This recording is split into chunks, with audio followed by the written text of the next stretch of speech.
जय श्री राम मित्रों। सनातन दर्शन के इस भाग में आपका स्वागत है। आज के इस भाग में हम देखते हैं ध्यान साधना का हमारे जीवन पर किस प्रकार का प्रभाव पड़ता है। साधना उपासना की एकाग्रता तभी सध सकती है जब विचार तंत्र को मानसिक हलचलों के बिखराव से बचाकर एक सीमित परिधि में सीमाबद्ध किया जाए। मन को एक सीमित परिधि में ही चिंतन करते रहने के लिए प्रशिक्षित किया जाए। इसके लिए सर्वोत्तम उपाय उपचार ध्यान साधना है। इसका स्वरूप यह है कि विचारों को केंद्रीभूत करके किसी एक लक्ष्य पर नियोजित किया जाए। इसमें सफलता तभी मिलती है जब चेतना का मस्तिष्कीय हलचलों पर नियंत्रण सध जाए। गायत्री माता के इष्टदेव के अथवा स्वर्णिम सविता के प्रकाश मंडल के या अन्य किसी केंद्र पर मन मस्तिष्क को सीमाबद्ध किए रहा जाए। इस उपक्रम में यदि सफलता मिल गई तो समझना चाहिए कि विचार प्रवाह को स्वेच्छाचार बरतने से छोड़ने के लिए अनुशासन में रहने के लिए सहमत कर लिया गया। ध्यान एक व्यायाम है जिससे मन पर विचारों पर नियंत्रण करना संभव होता है। इसके अनेकों उपयोग हैं। इन्हीं में से एक महत्वपूर्ण उपयोगी यह है कि आवेशों, उत्तेजनाओं, भावुकताओं का अवांछनीय उभार जब भी उठे तब उसे रोककर प्रवाह को दूसरी दिशा में उल्टा सकना संभव किया जाए। अनगढ़ मन मनुष्य को कहीं भी घसीट ले जाया जा सकता है और कुछ भी करा सकता है, किंतु सुसंस्कृत मन विवेक का अनुशासन मानता है और अंतःकरण का निर्देश मिलने पर हलचलें बताई हुई दिशा में मोड़ देता है। ऐसी दशा में मस्तिष्कीय तंत्र रचनात्मक उपयोगी विवेकपूर्ण कार्य ही करता रहेगा, अवांछनीयता के प्रवाह में नहीं बहेगा। यदि कुछ भटकाव आया तो ध्यान योग के समय जो प्रबल आत्मचेतना मन संस्थान पर नियंत्रण रखने में सफल हुई थी, वही अपनी प्रखरता से उस भटकाव को सुधार कर सहज ही सुव्यवस्थित बना लेगी। गलती तुरंत ही सुधर जाएगी। इस क्षेत्र में जितनी ही सफलता मिलेगी, व्यक्ति उसी अनुपात से प्रतिभा प्रखरता संपन्न बनता चला जाएगा। मनोविज्ञान वेत्ताओं का कहना है कि मन सही तो शरीर सही। विचारों को अभीष्ट लक्ष्य में नियोजित किए रहना जिसके लिए संभव हुआ, वह अपनी क्षमता को निर्धारित दिशा में लगाए रहेगा। सामान्य व्यक्तियों द्वारा असामान्य कार्य कर गुजरना चमत्कार उत्पन्न कर सकना इसी कारण संभव होता रहा है। इस तरह दिशाबद्ध चिंतन और क्रियाकलाप जिनसे भी बन पड़ेगा वे भटकाव की अस्त व्यस्तता से अपनी बर्बादी को बचा लेंगे और उस बचत के सहारे उच्चकोटि की सफलताएं प्राप्त कर सकेंगे। सफल जीवन ऐसे ही लोगों का होता है। यशस्वी वे ही बनते हैं।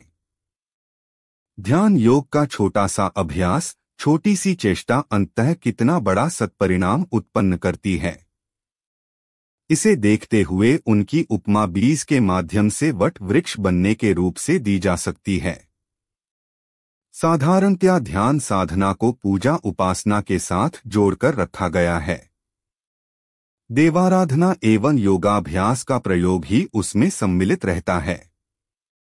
यह उचित भी है क्योंकि इसका दोहरा लाभ है, जीवन संपदा के सदुपयोग के लिए मनोविग्रह जैसी महान उपलब्धि के साथ ही उपासनात्मक लाभ। किंतु ऐसा नहीं समझा जाना चाहिए कि देवाराधना या योगाभ्यास के अतिरिक्त और कोई उपाय ध्यान साधना का है ही नहीं। ऐसी भी साधनाएं हैं जो अनीश्वरवादी उपासना में अरुचि रखने वाले अध्यात्म सिद्धांतों से असहमत लोगों के लिए भी उपयोगी रहेगी। आस्तिक प्रवृत्ति के लोग भी उनसे समुचित लाभ उठा सकते हैं। प्रक्रिया इस प्रकार है। एकांत कोलाहल रहित शांतिदायक स्थान पर बैठकर ध्यान अभ्यास किया जाए। एक चौकी पर हरे या नीले रंग का कपड़ा बिछाया एवं उस पर खिला हुआ गुलाब का एक सुंदर सा फूल रखा जाए। तदुपरांत फूल की पंखुड़ियों की बनावट तथा रंगों के चढ़ाव उतार और उसके मध्यवर्ती पराग केंद्र को गहराई के साथ अवलोकन किया जाए। निरख व परख इतनी बारीकी से होनी चाहिए मानो कुछ समय पश्चात ही परीक्षा में वे सारे विवरण पूछे जाने वाले हैं। फूल को देखने से जब मन उबने लगे तो उसके द्वारा बनने वाली वस्तुओं की कल्पना की जाए।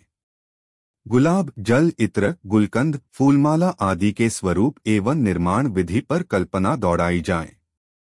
गुलाब पुष्प के गुणों पर विचार किया जाए कि आध्यात्मिक प्रकृति, हंसना और हंसाना, खिलना और खिलाना, सौंदर्य की अभिवृद्धि, सुगंध का वितरण, प्रभु समर्पण, कांटों के बीच संतोषपूर्ण निर्वाह, भ्रमर, तितलियां, मधुमक्खी आदि को मधुदान जैसी गुणपरक विशेषताओं पर और उनकी प्रक्रिया पर ध्यान केंद्रित किया जाना चाहिए।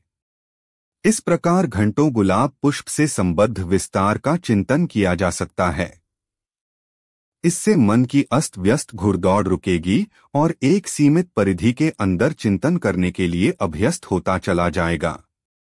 तथ्यों पर जितनी गहराई और सजगता के साथ विचार किया जाएगा, उतनी एकाग्रता बढ़ेगी और मन के भागने का अनुपात घटता जाएगा।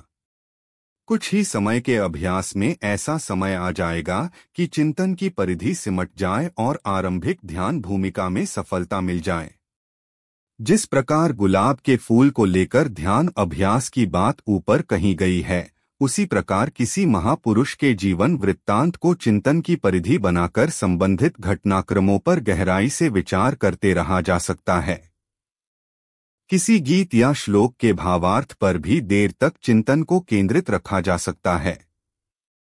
संगीत की कोई ध्वनि इसके लिए चुनी जा सकती है। किसी मनुष्य या प्राणी की किसी विशिष्टता पर भी ध्यान केंद्रित किया जा सकता है।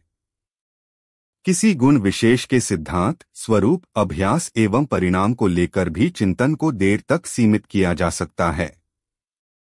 ब्रह्मचर्य, सत्य, अहिंसा, संयम, उदारता जैसे गुणों की व्याख्या, प्रयोग, पद्धति एवं प्रक्रिया के अनेक पक्ष हो सकते हैं और उन सब पर क्रमशः विचार करते हुए देर तक मन को उसी परिधि में प्रतिबंधित रहने के लिए बाध्य किया जा सकता है। परमेश्वर का विराट रूप भी ध्यान के लिए उपयुक्त प्रकार है। स्वर्ग उसका शीर्ष, पृथ्वी उसके पाद, दिशाएं हाथ, सूर्य चंद्र नेत्र, वायु श्वास, अग्नि पाचन, धर्म हृदय, वनस्पति केश, पर्वत अस्थियां, नदियां नाड़ियां, समुद्र मूत्राशय जैसी कल्पना विराट ब्रह्मा की जा सकती है और उन क्षेत्रों के प्रस्तुत दृश्यों में मन को उलझाए रहा जा सकता है। आपको यह वीडियो कैसा लगा हमें कमेंट में अवश्य बताएं। अगर वीडियो पसंद आया हो तो इसे लाइक करें और अपने मित्रों को शेयर करें। धन्यवाद मित्रों।